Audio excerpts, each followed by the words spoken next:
I'm joined by Michael Tracey. He's an anti-AI activist and the founder of the Stop the AI Race movement. Tracey is also the founder and CEO of the Inside View, a media company producing documentaries about AI safety. Michael, welcome to the show. Thank you for being with us. Thanks, Ali, for inviting me.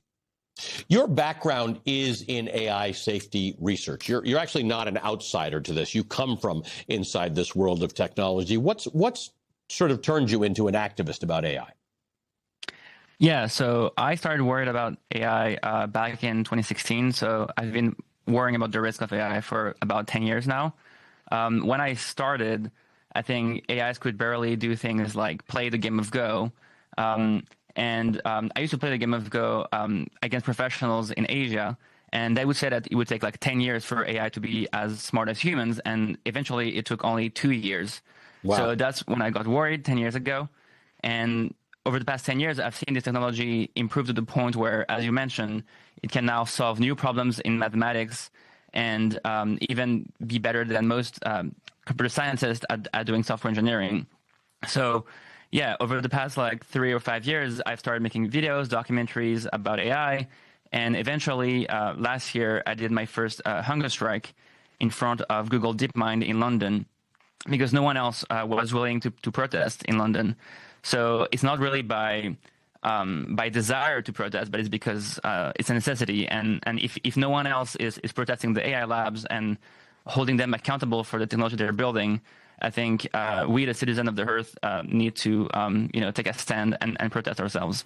But when I read that you had a hunger strike, I'm thinking to myself, hunger strikes I usually associate with liberation movements and, occupations and things like that. I think most people don't really, maybe are not fully registering, or maybe they're just starting to register now, that AI is in some ways existential to our humanity. The Pope spent 42,000 words spelling this out for people, but it's hard, right? You don't run into a whole lot of people in the street who are protesting AI. Yeah, I think for a long time, people have been like talking about the risk of AI in a very abstract way in books, in blog posts. And I think the goal from like last year was to actually behave in a way that is coherent with believing that like an AI extinction would be possible. So which is why I think people doing hunger strike, I think people doing more long-term protests, like vigils or things like that, I think is important. I think the data center protests you've been mentioning in the US are like a symptom that like people are getting more angry about AI, but I think it's only like the tip of the iceberg in terms of like how angry people are. And I think we've seen with our artists or like white collar jobs that are being automated. I think more and more people are angry, and I think we've like really like at the beginning of a larger movement now. So the Luddites didn't like mechanical looms, and the Teamsters didn't like the combustion engine because it was going to take horse and carts away. But in the end, these things improved life, and everybody adapted. What's the good part about AI? Do you see the ability to solve a mathematical problem or cure diseases using brute force that humans can't do in the amount of time? Do you see any good part to AI? Yeah. Obviously, like I used to work in medical AI. I think there's like tremendous benefits. I think it can solve like new diseases, and it can make us work less, be more efficient, and but I think for every like benefit, there's a trade-off, and as much as it can automate our jobs, it can also risk our livelihoods. And we've seen it develop like new math, and I think there's a red line that I think people are seeing is, once AI gets smarter than any human on Earth, smarter than any expert on any domain, it means it can do things like, if it can solve cancer, it can probably develop new bioweapons, like think COVID, but like 10 times deadlier and 100 times more contagious. And I think this could be something that like humanity wouldn't be able to handle. And recently we've had this model, Claude Mythos, released by a company Anthropic, which was able to find vulnerabilities in like web browser, like Mozilla Firefox, that was not seen before. And I think a lot of people in DC are worried about like the risks in national security.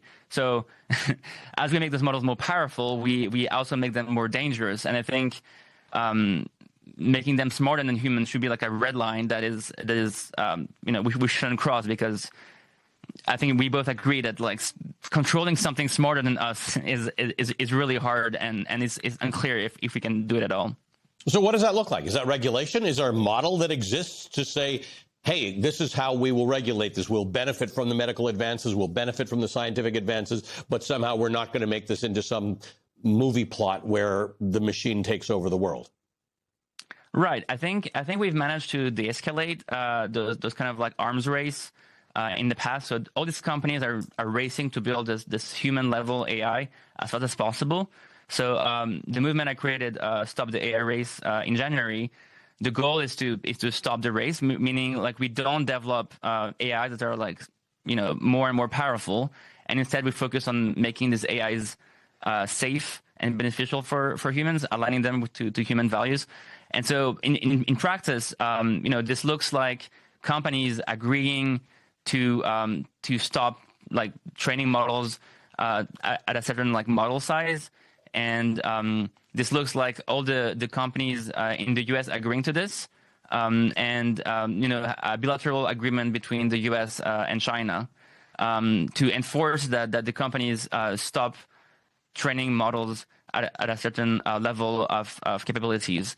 And during my hunger strike in September, I was asking Google DeepMind CEO if he would pause AI development, assuming the other CEOs also pause, meaning Sam Altman, Elon Musk, and Dario Amodei from the other companies.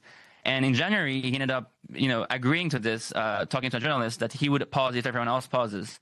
So in our protest in March, we asked the same thing to the other CEOs, and we had Sam Altman make a statement on his website that is quite similar about whether he would like at some point stop development.